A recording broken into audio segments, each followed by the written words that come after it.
سلطة الطحينة.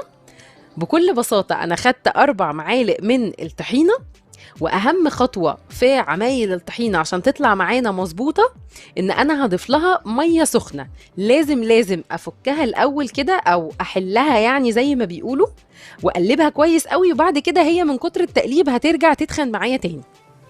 تمام كده، يبقى دي أول خطوة في نجاح الطحينة. بعد كده بقى بضيف الإضافات اللي أنا عايزاها. هضيف معلقتين زيت وهقلب. الزيت طبعا هو اللي بيربط لي الطحينه او بيخليها كمان ان هي يعني تتقل معايا اكتر.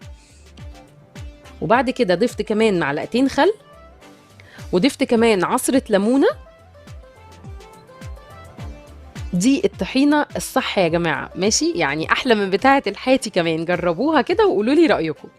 وفصين توم، فصين التوم دول بيعملوا طعم وريحه يعني حلوه جدا. بصوا انا لقيت